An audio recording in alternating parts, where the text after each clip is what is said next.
سلام بینندگان عزیز، آخرین خبرهای تاجیکستان و جهان را در برنامه اخباری آزادی من مومین احمدی با همکارانم پیشنهاد شما میکنیم. امروز 16 می است. گزارش های اصلی برنامه: یک فعال سازمان مخالفین تاجیک دست داشتن در تظاهرات بدخشان را رد کرد. حالا در بدخشان چی میگذرد؟ طالبان نزدیکی 200 ماشین بارکش تاجیکستان را بند کردند و اجازه عبور آنها را نمیدهند. تاجیکان در دو جبهه جنگ چی و چرا تاجیکستان را به جنگ تاجیکستانیان را به جنگ اوکراین میبرد؟ شامل شهرنده همجای بین سلو چیز درست که فدراسیون خود دعوت شما که وقت شهرنده باشی بخواین خب این سال دعوت میگه خدمت میکنیم. مقامات تاجیک گردی همایی دهها ساکن ولایت بدخشان در محله خاروق بالا را غیر قانونی نامیدند. روز 14 می گروهی از ساکنان در این محله جمع شدند و استعفای رئیس خاروق و رئیس ولایت را طلب نمودند. همچنین از مقامات طلب کردند که حادثه های ماه نوامبر را درست تحقیق کنند و چند نفری را که پس از این حادثه بازداشت کرده بودند رها نمایند. در صورت غیر ساکنان هشدار دادند که دوباره به تظاهرات بزرگتر آمادگی می‌بینند. رضا نظرزاده رئیس شهر خاروق وضع را آرام ارزیابی کرد. مقامات میگویند هیچ طلب و درخواست را بررسی نکردند. پرویز عارفزاده دادستان ولایت بدخشان در تلویزیون محلی گفت این اعتراض کار دست سازمان ممنوع پیمان ملی است. او از علیم شیرزمانوف معاون رئیس این سازمان نام برد که مردم را به ناآرامی دعوت میکند. علیم شیرزمانوف این اتهام را رد کرد و میگوید کشیدن پای آنها به این حادثه به خاطر سرکوب ناراضیان است. ما با تمام مسئولیت اعلام می‌داریم که اصلا یگان ساختار پیمان ملی به این تظاهرات و به دیگر تظاهرات های ربط ندارد. این من همچون یک شهروند، یک زاده استقامت کننده شهر خاروق خب موقع خودم را ابراز داشتم و این حقی شهروندی من است و آن نه به پیمان ربط دارد و نه به مقام من در پیمان.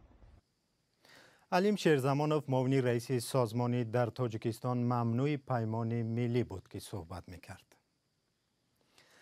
تقریباً 200 ماشین بارکش رانندگان تاجیکستان در قلمرو افغانستان بند مانده است. رانندگان میگویند طالبان به آنها اجازه نمیدهند که از شیرخان بندر افغانستان طریق گذرگاه 5 پایان وارد تاجیکستان شوند.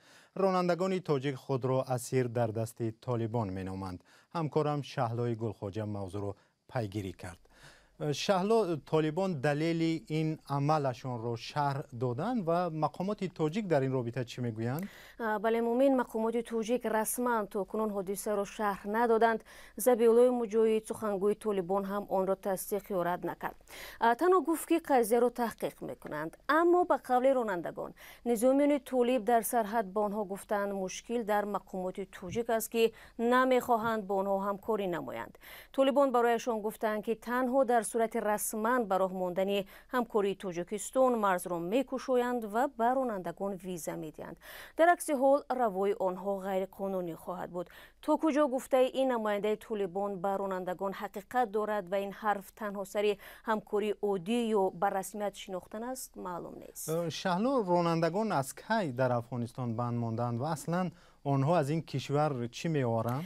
این رانندگان بیشتر از تاجیکستان به افغانستان انگشت و سمین می‌بردند و از اون طرف گاه به تاجیکستان شکر می‌آوردند. رانندگانی که ما با آنها صحبت کردیم گفتند روز 8 می وقتی می‌خواستند از افغانستان وارد تاجیکستان شوند طالبان راه را بستند. در ابتدا به رانندگان گفتند که ماشین‌های خود را گذارید و افغانستان را ترک کنید. رانندگان از افغانستان بیرون می‌شوند، ولی نزدیک به 50 نفرشون روز 13 می دوباره برای آوردن ماشین‌های خود می‌روند، اما دیگر طالبان نه خودشان را و نه ماشین‌هایشان را اجازه گذاشتن نمی‌دهند. این رانندگان در صحبت با ما گفتند که حالا آنها مثل اسیر در دست طالبان هستند و اجازه ندارند که از نزد ماشین‌هایشان دورتر حرکت کنند.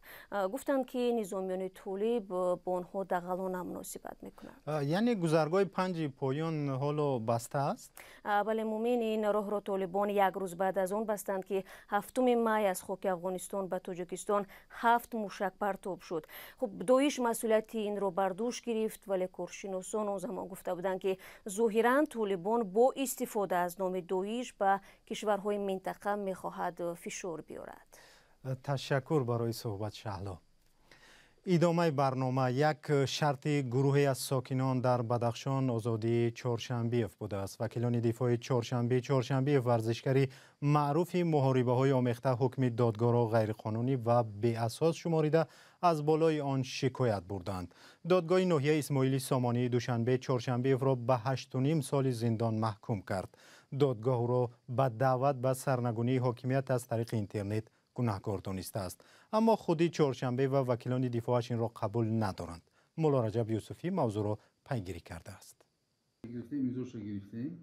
وکیلان دفاع چهارشنبه که برای دعوت به سرنگونی حکومت تاجیکستان به 8.5 سال زندان محکوم شد، روز 16 می به رادیوی آزادی گفتند از حکم دادگاه ناراضی اند. حمایت چنین می‌شمارد که حکمی ذکر شده غیر قانونی، بی اساس و غیر عادلانه می باشد و طرف حمایت به سود همه آن دلیل هایی که از جمله خلاصه های متخصصان نسبت به ویدیونوارهای چهارشنبه عوضخانویچ که هم با واسطه ویدیونوارها در شبکه‌های اینترنتی مراجعت به مقامات های دولتی کرده بود که نسبت شخصان گناهکار پرونده در دایره پرونده جنایتی چاره ها اندیشیده شود پیشنهاد کرده به سود و این به این حالت با این اساس ها ما از سود بالایی خواهش می نماییم که حکم سود ناحیه اسماعیلی سامانی شهر دوشنبه از 13 می سال 2020 نسبت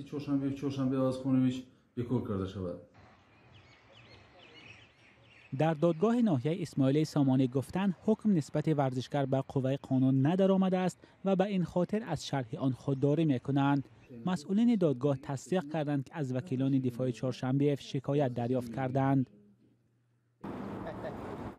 قضیه چهارشنبه واکنش‌های زیاد دارد. اکثریت گمان میکنند که او را برای سخنانش درباره تاجیکان و تاجیکستانیان جزا دادند، اما وکیلان دفاع میگویند دلیل اساسی مقامات علیه ورزشکار یک مراجعت ویدیویی او در آخر ماه نوامبر می باشد.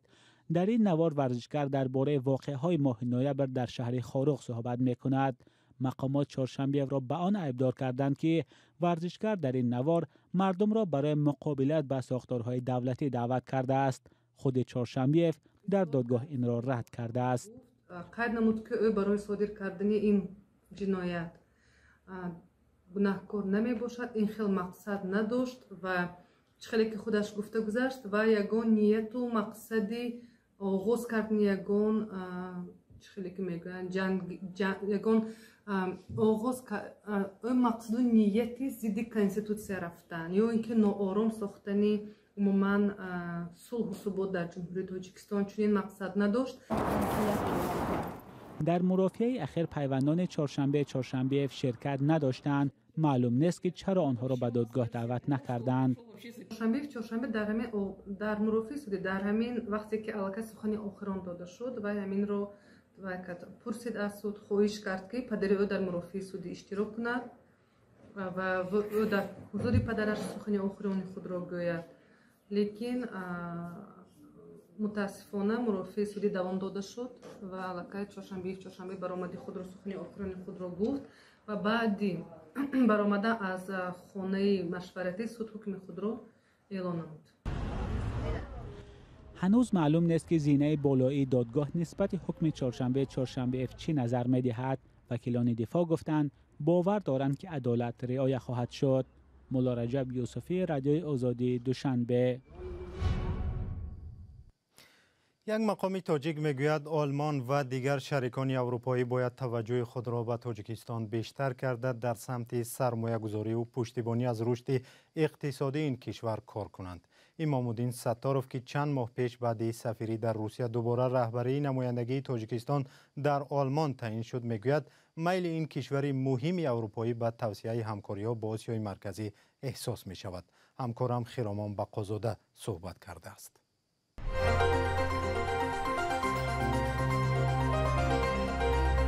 باید مبلغ گذاری به اقتصاد تاجیکستان زیادتر شد. هر یک شهروند تاجیکستان می تواند در کدام جایی که خواهد فعالیت کنند، مهنت کنند.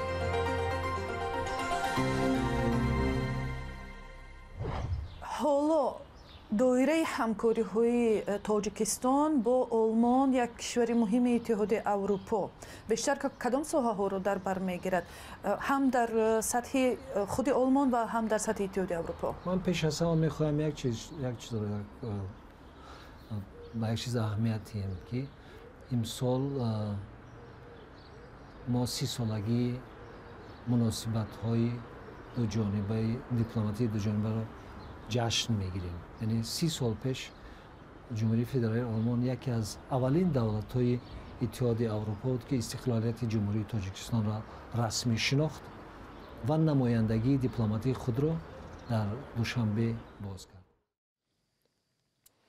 بینندگان عزیز، شکل کامل مصاحبه را در صفحه ما در یوتیوب و سامانه ما ببینید.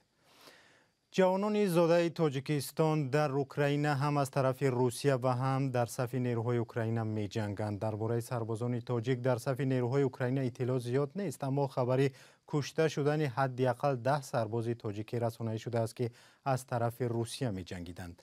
چی و چرا زاده و پرورده های تاجیکستان را به جنگ اوکراین می برد؟ گزارشی همکارم زرنگیزی نوروزشاه را ببینید. علیجان سفروف یکی از زادگان تاجیکستان است که اخیراً خبری مرگش در اوکراین به خویشاوندانش رسید. او 25 سال داشت و در ارتش روسیه خدمت میکرد. از آغاز جنگ روسیه با اوکراین خبری مرگ بیش از 10 زاده تاجیکستان رسیده است. پیوندان جوانان تاجیک که همه سرباز روسیه بودند، کشته شدن آنها را تصدیق میکنند. درباره تلفات تاجیکان در صف نیروهای مسلح اوکراین اطلاعی نیست. اما در نوارهایی که در شبکه‌های اجتماعی چرخ می‌زنند دیده می‌شود که زاده‌های تاجیکستان از هر دو جانب جنگ اسیر افتادند. تصدیق درستی این نوار و خبرها در شرایط جنگ ناممکن است. خدمات استخباراتی اوکراین ماه اپریل رویخط گروهی از نظامیان روسیه را رسانه‌ای کرد که در آن نام 10 تاجیک ذکر شده است. مقامات اوکراین گفتند این نظامیان در قتل ساکنان آسایشته در شهرک بوچه دست داشتند. ظریف عبدالرحیموف 32 ساله یکی از آنهاست. او میگوید این رویخط کهنه است. ظریف در واقع در صف نیروهای روسیه خدمت کرده است، اما سال 2018 به تاجیکستان برگشت. با گفته ظریف در صف ارتش روسیه زاده‌های تاجیکستان زیادند. نه بسیار شده شهرانی دوران مثل پدر مادرش هم شهرانی همجای بین سال 6 درست فدراسیون خود دعوت میکنه وقت شهرانی باشی بخوای نخوای مثلا دعوت میکنه خدمت میکنه که دیگه نمیدونم برای چی سبب. تحلیلگران میگویند در واقع تاجیکانی که شهروندی روسیه را دارند امکان انتخاب ندارند.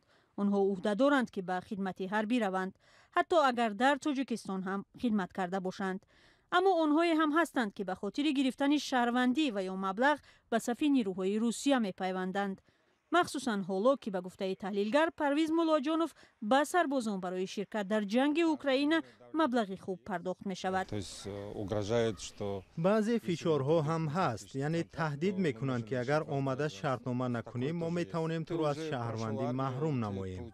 اگر شما به خدمت روید از یک قطار امتیازها از جمله امتیازهای انداز برخوردار میشوید. به شما همچون سابقه دار مبلغ پرداخت می شود و شما را در ساختارهای مأموری هم علاقه دیگر خیل قبول میکنند. در صف نیروهای اوکراین هم زاده‌های تاجیکستان هستند. میگوید حیدرشاه زیدوف تاجیکی که شهروندی اوکراین را دارد. در این کشور نیز اگر شهروند بود حتما باید خدمت کند. شهروندی اوکراین ندارند حاضر اما مثلا که там اجازت گرین کارت اوکراینی دارند که به نزدیکی با شهروندی اوکراینی شوند، ولی با اویله دارند. اویلهشون در اوکراین، زنشون، فرزندانشون و یا شهروندان اوکراین. در این جهت اکنون аввалаш аз хости худашон вобастагӣ дорад ки ба гуфтаи ҳайдаршо азбаски тоҷикон дар украина каманд омори зодаҳои тоҷикистон дар сафи нирӯҳои украина ҳам камтар аст. барномаи мо инҷо ба поён расид. хабарҳои тоза ва бештарро аз сомонаи мо ва шабакаҳои иҷтимоии фейсбук, телеграм ва инстаграми радиои озодӣ пайдо кунед. худо нигаҳдор.